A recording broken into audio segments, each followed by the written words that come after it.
என்னமோ உனக்கு மட்டும் தான் உரிமை இருக்கிற மாதிரி பேசிட்டு இருக்கல, உனக்கு இருக்கிற அதே உரிமை இந்த வீட்டுல எனக்கும் இருக்குன்னு நான் சொல்றேன். புரியுதா?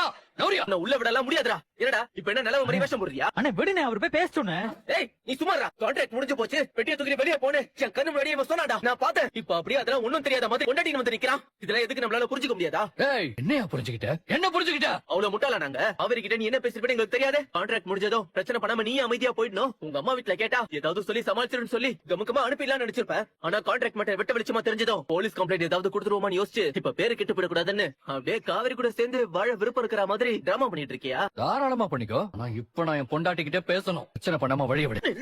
முடியாதுன்றல சொல்லிட்டு இருக்க, ஓவரா பேசிருக்க. சொன்னா புரியாதே. என்ன பண்ணுவேன்? மோதி பாத்துலாமா? என்ன சும்மா கைய ஊத்திட்டே இருக்க? என் புருஷனை அடிச்சிட்டியா நீ? அடி பாப்பா, அடிங்கறல. தைரியம் இருந்தா தொட்டு பாரியா? வா அப்படி. நீ எதுக்கு வீட்டை பேசிட்டு இருக்க? எதுக்கு பேசிட்டு இருக்க? அமைதியா இரு. போன்றல வீட்டை பாத்துட்டு போ. விஜய் ஒரு நிமிஷம். காவேரி எங்க பிரச்சனை பெருசா இருக்குங்க, வாங்க போலாம் வாங்க. கல்யாணி, விஜய் தான் இது அவனோட குடும்ப பிரச்சனையா பாக்குறேன்னு சொல்றான்ல. அவன் குடும்ப விஷயத்தை அவனே பாத்துக்கிட்டோம். என்ன ஆனாலும் அவனே சமாளிக்கட்டும். நான் சொல்றது உன் காதுல விழலையா? உன் வீட்ல குடி இருக்கறதுனால உன் இஷ்டத்துக்கு கத்துவியா? பாருங்க, இதுக்கு மேல நான் ஒரு வார்த்தை பேச மாட்டேன். அமைதியா இருங்க. ஒரு நிமிஷம் இருங்க. ஒரு நிமிஷம் இருங்கன்றல. ஒரு நிமிஷம் இருங்க. அவர்தான் பேசணும்ன்றார்ல, பேசுமே. பேச விட. ஏய் நீ பேசுறியாடா?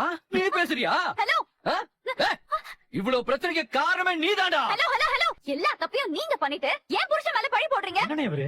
புருஷன் புருஷன் நீங்க கான்ட்ராக்ட் போட்டு